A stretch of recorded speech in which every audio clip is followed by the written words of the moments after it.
ಶಂಗೇಶಾಯ ವಿದ್ಮಹೇ ಶಿಕ್ಷಕರಣಾಯ ಧೀಮಹಿ ತನ್ನೋ ಸರ್ವ ಪ್ರಚೋದಯಾತ್. ಎಲ್ಲರಿಗೂ ನಾಗರ ಪಂಚಮಿಯ ಶುಭಾಶಯಗಳು. ಆ ನಾಗನು ಎಲ್ಲರಿಗೂ ಆಯುರ ಆರೋಗ್ಯ ಐಶ್ವರ್ಯ ನೆಮ್ಮದಿ ಕೊಡಲಿ ಅಂತ ಕೇಳ್ಕೊತಾ, ಎಲ್ಲರ ಹೆಸರಲ್ಲೂ ನಾಗನಿಗೆ ಒಂದು ಕ್ಷೀರಾಭಿಷೇಕ. ಎಲ್ಲರಿಗೂ ಭಗವಂತ ಒಳ್ಳೆಯದು ಮಾಡಲಿ. ಓಂ ಶಂಗೇಶ ವಿದ್ಮಹೇ ಶಿಕ್ಷಕರಣಾಯ.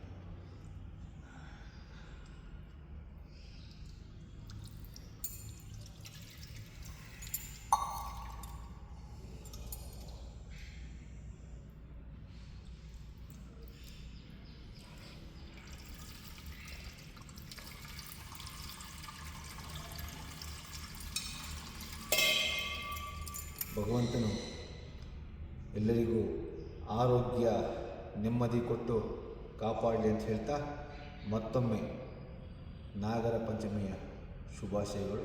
ನಮಸ್ಕಾರ.